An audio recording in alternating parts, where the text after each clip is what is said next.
Chapter 2. The Square Darvel. As a parting gift from my mother, and prior to leaving Heimville and going to Umfolozi, I had been presented with a long-barreled Lee Enfield .303 rifle as an inheritance from my late father. This was the rifle my father had bought to shoot springbuck with while stationed as a magistrate at Phillipstown in the Karoo. Placing the gun on the single bunk, I realized why the feeling of apprehension had come over me earlier. Here I stood, employed as a control officer, but I did not have a very impressive record of experience to my name. I even did not have much confidence in my skills of handling a rifle. I don't think I had fired more than 10 rounds with that rifle before, and that only at targets. To be precise, could shooting rock rabbits with a .22 rifle be claimed as to have experience for what lay ahead? My skills with the rifle did not even come into question during the interview with Colonel Vincent.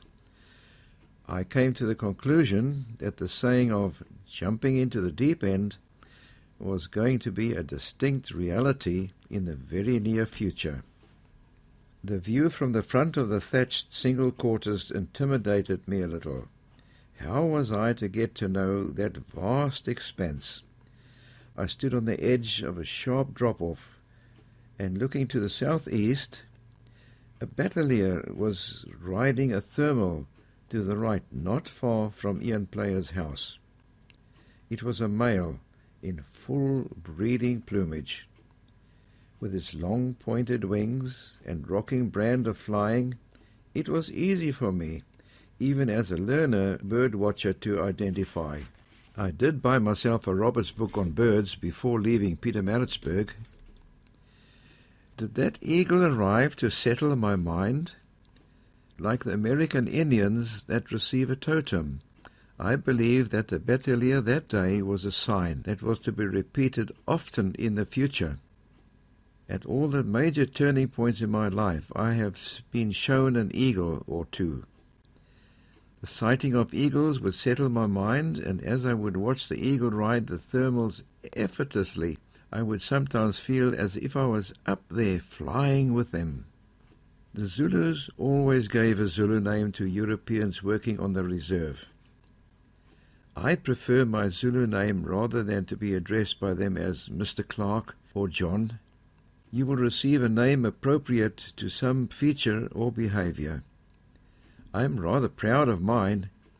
I was named by my gods Ngani Sokozi, which is translated into English, the child of the eagles. Of course, I did observe many different types of eagles on many different occasions on my time on Umfolozi, but I seemed to be steadied mentally in my mind by them when in conflict situations, by the pointed arrival of one of these magnificent predators.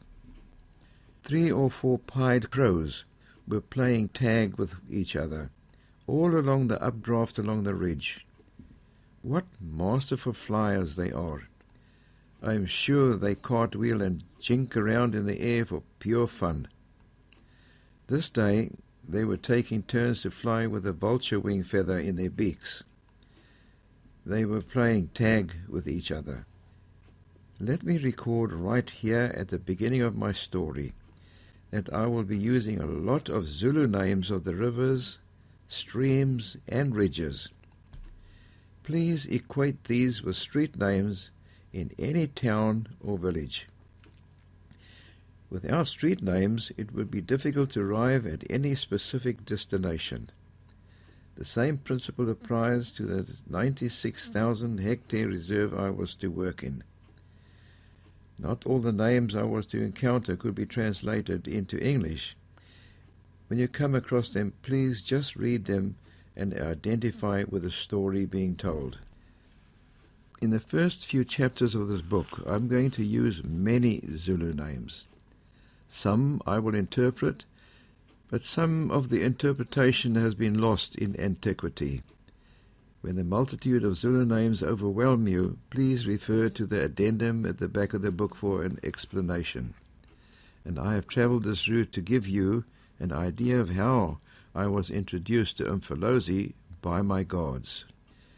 Almost every stream and ridge has a Zulu name. I call this a street map of Umfolozi. Those first days, walking with Ndabazikayo, he named them all as we saw them. It was only by making sketch maps and writing down all the names that I later learnt where the street names of Umfolozi were located. To work there, I needed to be able to communicate with my staff. It is easier to tell them to meet me at Tivaneni at midday than to say, take this road and somewhere along there is a pile of rocks. See you there. Below the Impela Hill to the southeast stretched a rolling countryside of grassland dotted with clumps of trees. This vista was cut by bush-lined stream beds wandering from right to left and ending in the Black Umfolozi River. These riverbeds are named Katani, Salatiela and Gideoni. A long ridge, Tengezi, running north-south, hid the White Umfolozi from view. The Black Umfolozi River, I was to learn later from my teachers, two game gods. The river was so named because the pools were so deep that the water appeared black, whereas the White Umfolozi was relatively shallow and dotted with white sandbanks, much wider. Only a few crocodiles lived in the waters of the White Umfolozi, and that only where deep pools existed at the entrances of a few major tributaries. The Black Umfolozi, on the other hand, was well stocked with crocodile. A long ridge of white sandstone named Matsumslopi, Macha means rocks and Slopi means white, cut across from east to west in the middle distance with a high point near the Black Umfolozi. It formed almost a T-junction with the other ridge. Tengezi, running north-south, I was to learn its history later, and then I will translate the meaning of the name.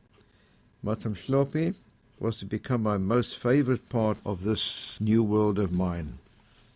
On the horizon, a sharp grass-covered, treeless peak stood out. I expected it to become a landmark to orientate me when seeking directions as to where I was and which direction was home. I later learned its name was Siyana. Standing there that day, of course, I did not know all these names. That would be part of my next few weeks' learning curve.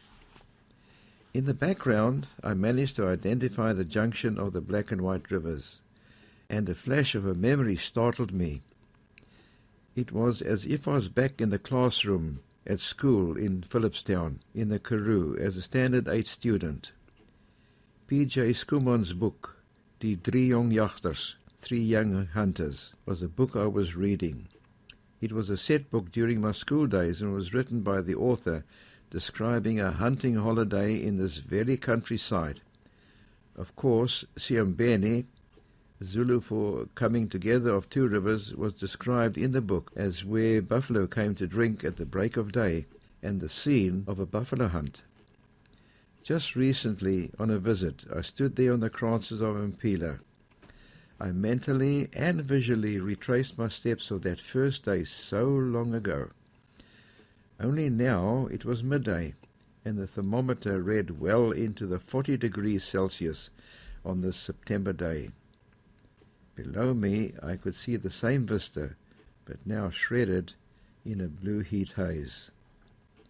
The site of the rhino boma had been bulldozed, and the bush started to reclaim itself, but all my memories of the area came flooding back. The house I had built for Maureen, my bride, Teresa, my first daughter, lying on a patch of lawn catching an overall tan. All the rhino that had passed through the pens. Most of all, I went back in time to the days I am now writing about. As a 75-year-old ex-game ranger, I tried to return to the time when I was 24 years old and setting off in the valley below me.